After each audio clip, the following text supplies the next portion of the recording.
अगर शकुनी के कैरेक्टर को हम बात करें, क्या कोई पॉजिटिव साइड भी हो सकती है? 3 महान विचारक जो उस समय के रहे महाभारत के समय, उस समय आप नंबर 1 भगवान श्री कृष्ण, नंबर 2 महात्मा विदुर और नंबर 3 शकुनी।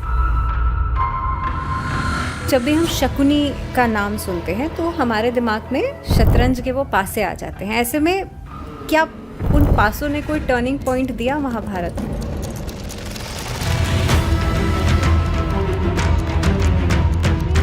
अगर शकुनी के कैरेक्टर को हम बात करें, क्या कोई पॉजिटिव साइड भी हो सकती है? अक्सर हमने बात की है अभी तक बड़े बड़े कैरेक्टर्स के बारे में, भगवान व्यासदेव के बारे में, इमोर्टल्स जितने भी हमारे चिरंजीवी हैं, लेकिन आज हमने ऐसा विषय चुना है कि शकुनी। बिल्कुल ठीक है आपने, शकुनी का नाम याद आता है तो वही शतरंज के पास है, वही षड्यंत्र, वही चाल, वही सारे जो कूटनीतिज्ञ अगर आप चीजें देखें तो शकुनी के चरित्र में मिलता है।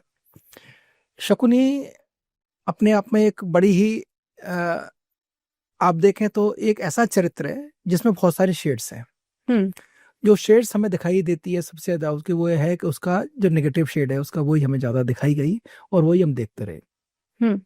आज हम बात करते हैं शकुनी के बारे में, एक ऐसा व्यक्तित्व जो एक भीषण यातना से भी गुजरा, एक ऐसा व्यक्तित्व जो बड़ा तिरस्कृत भी रहा, एक ऐसा व्यक्तित्व जो एक प्रतिशोध की ज्वाला में जलता रहा।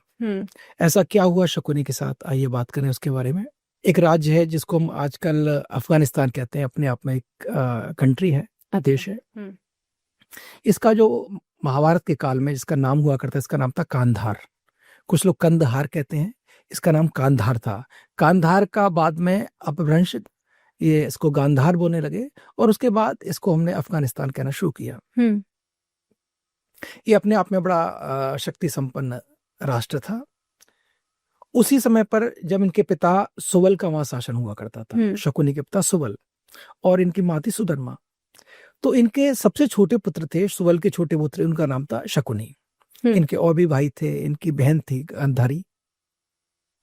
उसी समय में एक बड़ा ही बहुत प्रबल एक राज्य था, बहुत ही ज्यादा शक्ति संपन्न, सबसे ज्यादा माइटी जिसको कहना चाहिए, ऐसा एक राज्य था, उसको कहते हैं हस्तिनापुर। जो मेरठ के पास का इलाका है या जो दिल्ली के पास का इलाका है, ये सब इसको हस्तिनापुर तक हम कहा करते थे। बाद में इंद्रप्रस्थ बन गया, दिल्ली इंद्रप्रस्थ के नाम से जानी गई। तो उस समय का सबसे ज्यादा पावरफुल जो स्टेट था वो कुरु राज्य था। कुरु राज्य के जो केयर टेकर थे वो भीष्म पितामह थे।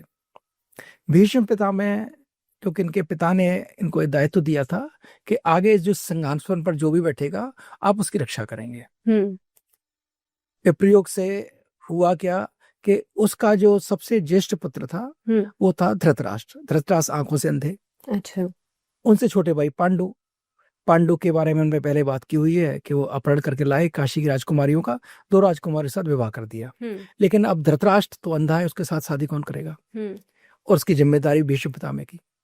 तो इन्होंने एक प्रपोजल लेकर के जाते हैं कंधार में। अच्छा। राजा सुवल के यहाँ भीष्म पितामह गए और उनको बताया कि भाई ऐसे ऐसे मैं आपके पास आया हूँ और हमारे जो भावी राजा हैं धृतराष्ट्र, उनका हम विवाह करना चाहते हैं।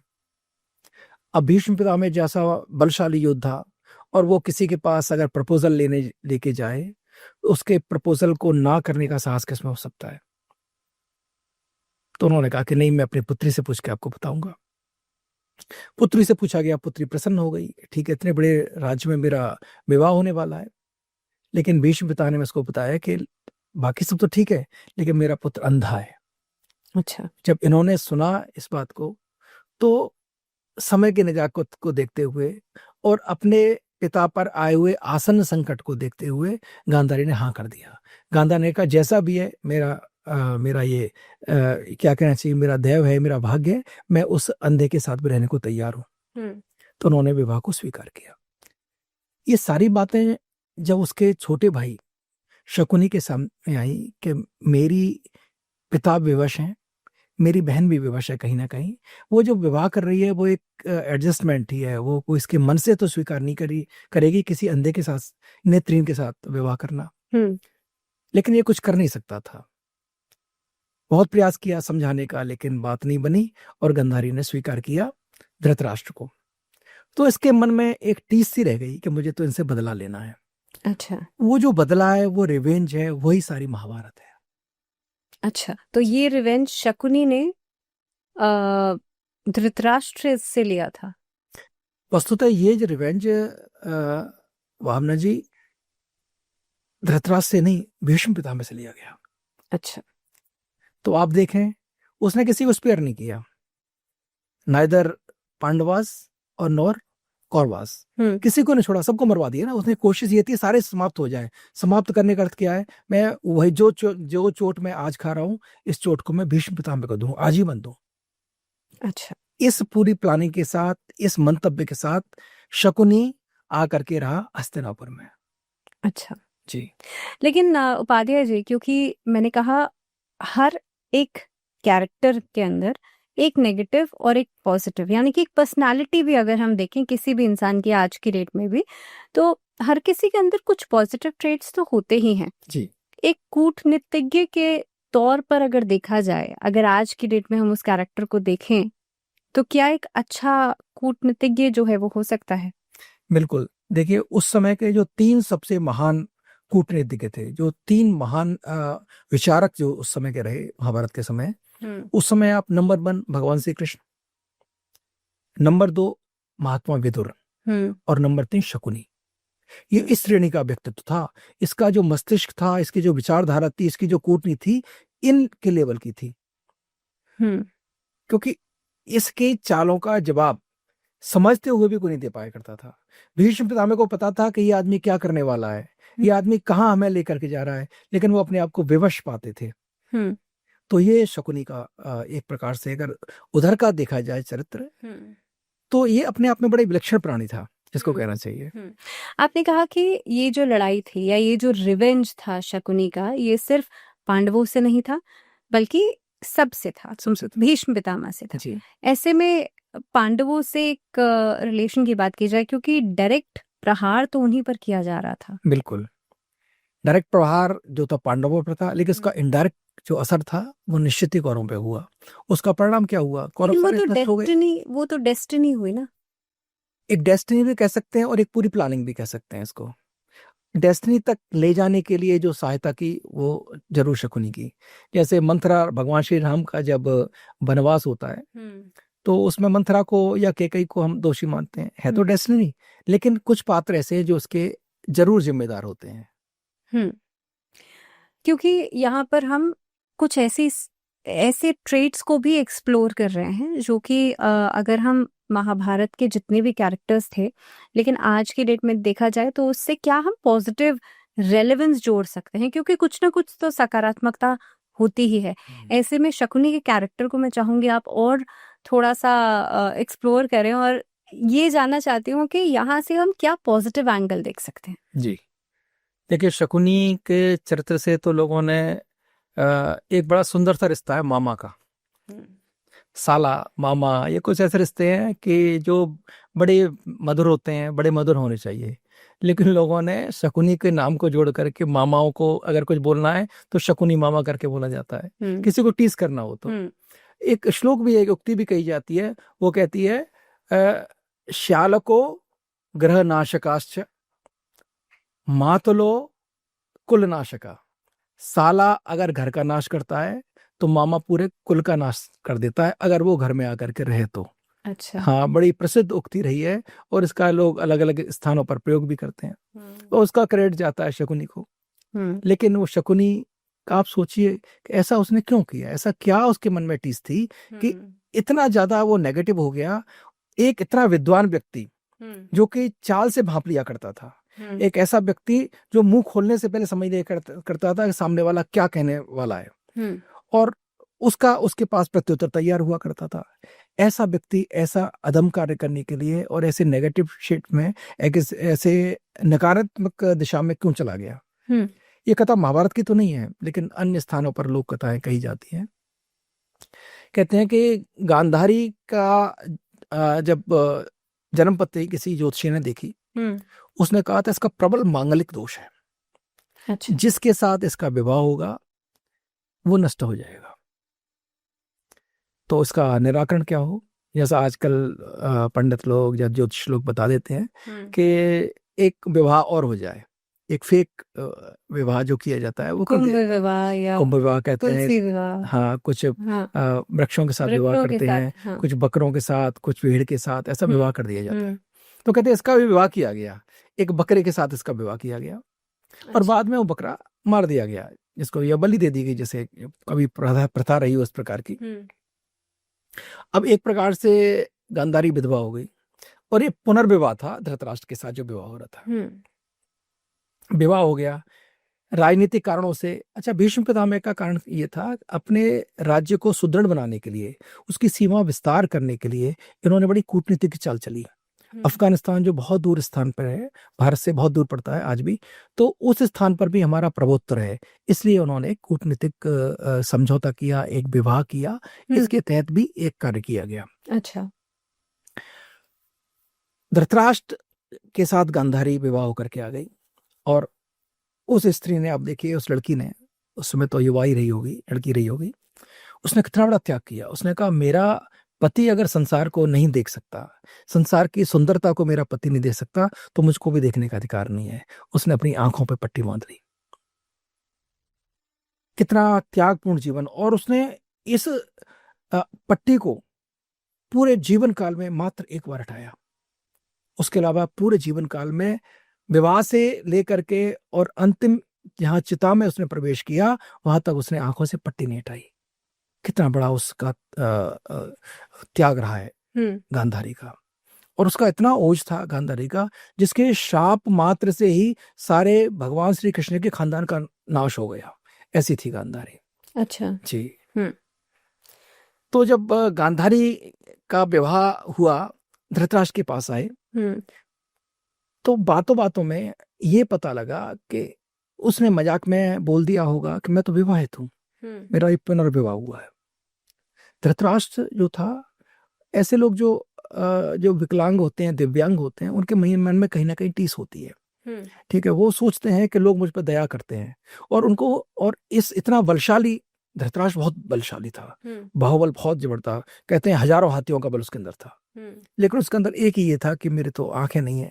तो उसको लगता था हर आदमी मेरी मजाक उड़ा रहा है, हर आदमी मेरे पे हंसने की कोशिश कर रहा है, मेरा उपहास तो नहीं हो रहा। इस बात को लेकर बहुत कंसर्न था वो। उसने गांधारी की इस बात को सुना कि इसका विवाह हो चुका है, ये आग बबूला हो गया, और उसने संबंध समाप्त कर दिए गांधारी के साथ। और भीष्म पितामह को बोला कि इन्होंने तो मेरे साथ बहुत बड़ा छल किया है, इसके पिता वगैरह को बुलाया जाए। उन्होंने आमंत्रित किया गंधार नरेश को, सुबल को, उसके साथ उसके परिवार को भी, पूरे परिवार को। कहते बहुत सारे इसके भाई थे, कहीं बताया गया 100 भाई थे इसके। इनको बुलाया गया और बुला करके एक्शन क्या लिया, उन्होंने सबको जेल में डाल दिया। अच्छा। हाँ, और जेल में डालने के बाद एक दंडौर दिया कि आपने हमारे साथ झूठ बोला है। आपकी सीधा प्रश्न पूछा गया कि क्या आपकी पुत्री विवाहित थी? उन्होंने कहा हाँ विवाहित थी। आपने पुनर्विवाह किया है? हाँ पुनर्विवाह किया है। आगे की बात नहीं पूछी गई, जेल में डाल दिया गया। और उनको मात्र एक व्यक्ति का भोजन दिया जाया करता था। इतने सारे लोग एक ही कैद खाने में, और एक व्यक्ति का भोजन। उनको ये था कि धीरे धीरे अन्न के अभाव में, कुपोषण में लोग मर जाएं। ये रणनीति थी उनकी। लेकिन जो राजा सुबल था, उसने कहा कि इतने सारे लोगों को एक आदमी को भोजन दिया जा रहा है, तो किसी का भी पेट भरने वाला नहीं है। उन्होंने त्याग किया। उन्होंने सबसे छोटा जो बेटा था, जो सबसे ज्यादा विद्यमान था, उन्होंने कहा इसको जीवित रखना है। तो शकुनी को उन्होंने भोजन देना शुरू किया। शकुनी को पूरा भोजन मिलता रहा, बाकी सब लोग एक स्टारवेशन में एक एक करके मरते रहे। पूरा परिवार समाप्त हो गया। और ये सारे दृश्य शकुनी ने देखे। शकुनी जो कितना अपने आप में बुद्धिमान था, वो इस सारे ट्रॉमा को बर्दाश्त नहीं कर पाया। उसको लगा कि ये मेरे साथ क्या हो रहा है। एक एक करके सब लोग मर गए। अंतिम 2 लोग बच गए, एक शकुनी और एक उसका पिता सुबल। सुबल का जब अंतिम समय आया, तो उसने शकुनी से कहा कि बेटा, तेरे को अपने इस अन्याय का बदला लेना है, और उस बदला लेने के लिए मैं तुझको एक चीज दे करके जाता हूं। मैंने पिताजी दीजिए, मैं मर जाऊं तो मेरी हड्डी से पासे बनाना। अच्छा। मेरे को कुछ चमत्कार है, मैंने सिद्धियां की हैं कि मेरी जो हड्डियां हैं, इनसे जो कुछ बनाया जाएगा उसका अमोघ असर होगा। इनसे तुम पासे बना लेना, और पासे वही करेंगे जो तुम चाहोगे। तो शकुनी ने अपने पिता को जब चिता दी तो कुछ हड्डियां बचा के रख ली, उनसे पासे बनवाए गए। बाप ने मरते समय उनको बुलाया, धृतराष्ट्र को कहा कि भाई देखो, हमारी कोई गलती नहीं है, आपने जिंदगी भर तुम्हारी नहीं सुनी, एक मरते समय तो सुन लो।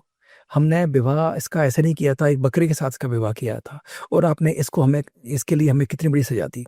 धृतराष्ट्र को भी अपनी गलती का एहसास हुआ, तो उसने फिर इससे भी क्षमा मांगी और कहा कि भाई अब तुम्हारी इच्छा है, तुम हस्तिनापुर रहना चाहे यहाँ रहिए, आप अगर कंधार जाना चाहे तो आपको इज्जत के साथ हम कंधार भी भेज सकते हैं।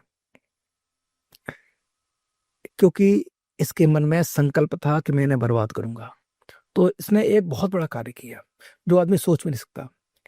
इसने अपने हाथ से अपना एक पैर तोड़ लिया। अच्छा। शकुनी ने पैर क्यों तोड़ा?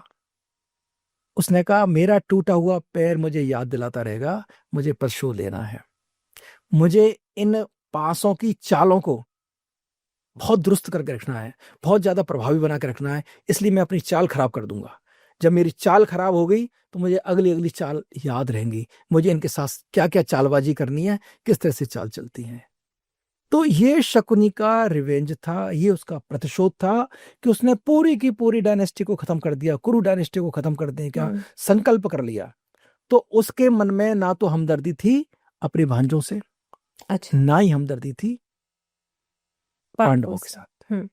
तो एक ऐसा बच्चा जिसने अपने सामने पूरे परिवार को तिल तिल करके अन्न के लिए भूख से मरते हुए देखा, तो उसके द्वारा कोई भी किया कार्य बलदेव में तो इतना गलत नहीं कहा जा सकता।